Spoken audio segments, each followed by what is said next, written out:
Я подпишу дипломы, и мне нужно сделать, чтобы мы вначале сняли песни.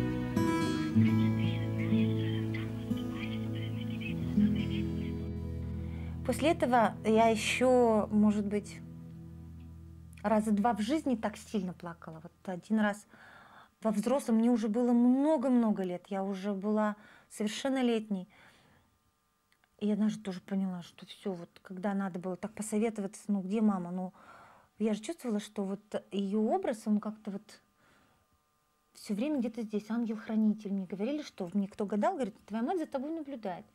Поэтому во сне я никогда ее не видела. Я видела во сне только отца. Вот эта связь на уровне духовном таком, она вот всего где-то 3 раза в жизни я вот сильно очень плакала по матери.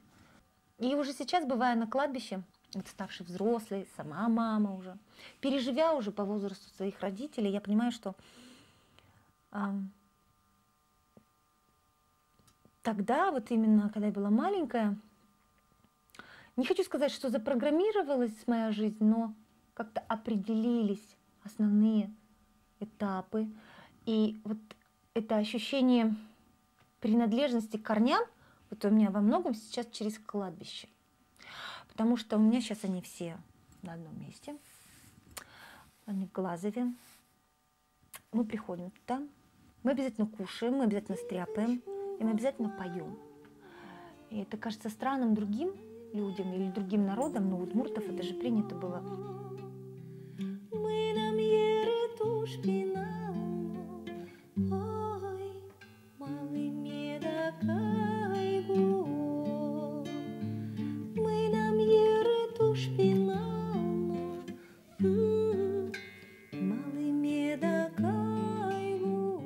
Слезы и песня – это хорошо, это вместе должно быть.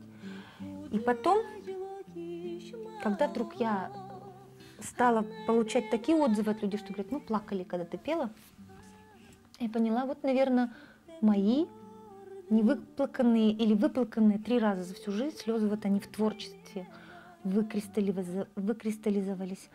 И получилось, что мои детские страдания или недострадания, или недолюбовь моя, она вся ушла в песни, в творчество.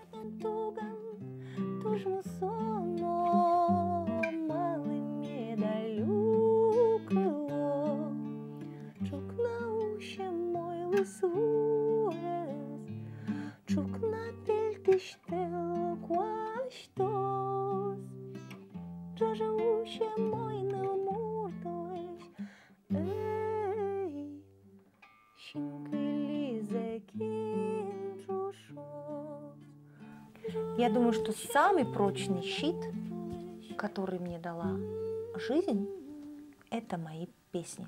У удмуртов-то очень часто было, что поющие люди несчастливы.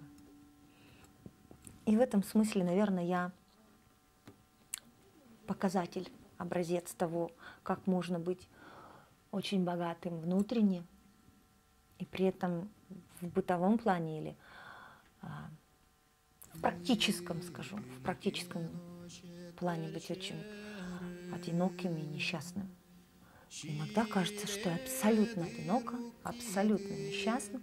И слава Богу, что это так бывает недолго. Потому что жить с этим пониманием просто невозможно. Поэтому я знаю, что я не одинока.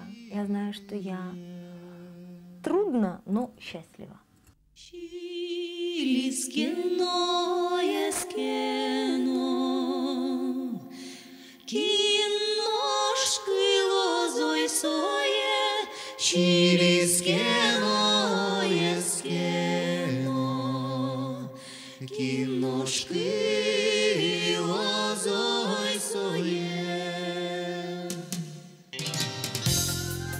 Вот я целый рюкзак взяла. Собери мне в Москву посылку, пожалуйста, мама.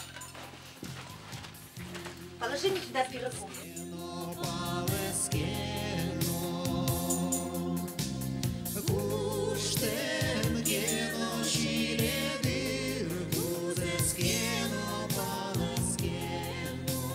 В 1993 году я написала написала стихи. Разорвите меня на части, бросьте тело мое шакалом, эй, зверье, открывайте пасти, нынче мясо для вас навалом, вот вам кости мои грызите, вот вам жилы мои тяните, вот вам груди мои давите. Уничтожьте меня, сгубите, что останется, то сожгите, только смерти моей не верьте, мой удел на земле бессмертие. Это я знаю, что вот я просто, Надя Уткина, такие стихи никогда бы не написала. Наверное, это какая-то генная память, предки или еще кто-то, тот, кто раньше жил. Я не знаю. Потому что бывают такие моменты, когда просто быстрее писать, потому что я ведь не поэт. И я просто записываю то, что куда-то сюда входит. И также бывает с музыкой. Ну, невозможно ходить. Ну что, она мучает тебя, потому что и надо прийти к пианино, на котором я никогда не училась играть, и поставить только тот аккорд, который нужно. Вот если поставишь другой, нет, вот как будто кто-то бьет тебя по рукам. Так, ну-ка давай посмотрим. Насторон. Здесь у нас перепечье. Тут шумяй. Да, шанишка. Ты шанишь. Ну все, ладно, я думаю, что таким образом мы все это доведем до Москвы. И в Москве тоже мои выпускники узнают. Да.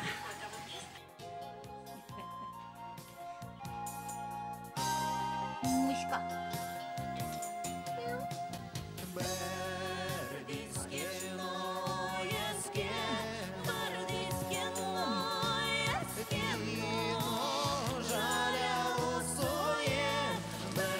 Мам, ну давай, пока. Пока счастливо. Тетя Люся, вот позвонишь, привет передавай. Вот не видите, не успеха не будет.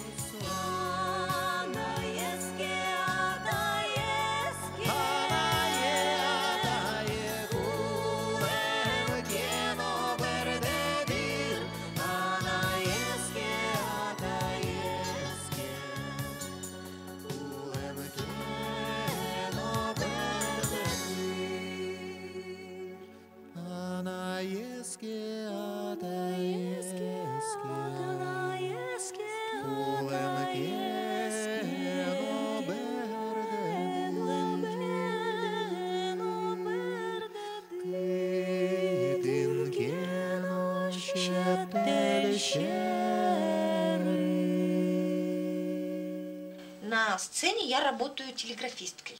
Я выхожу, и все свои телеграммы, точки-тире, я их передаю. И вот от того, насколько ты точно настроен как аппарат, зависит, сможешь ли ты передать точно ту эмоцию, которую ты тогда испытала. Так радостно так видеть в зале, вот как твоя краска расцветает на лице там и здесь.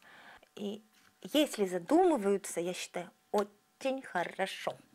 Значит, моя телеграмма попала. Значит, они ее читают, расшифровывают. И тогда вдруг получается, что они вспоминают картины своего детства или, скорее всего, прошлого. Я еще, наверное, не научилась посылать телеграммы о будущем. А может быть, это не моя задача. А я вот именно о прошлом напоминаю. О том, что давно к маме не ходили на могилу.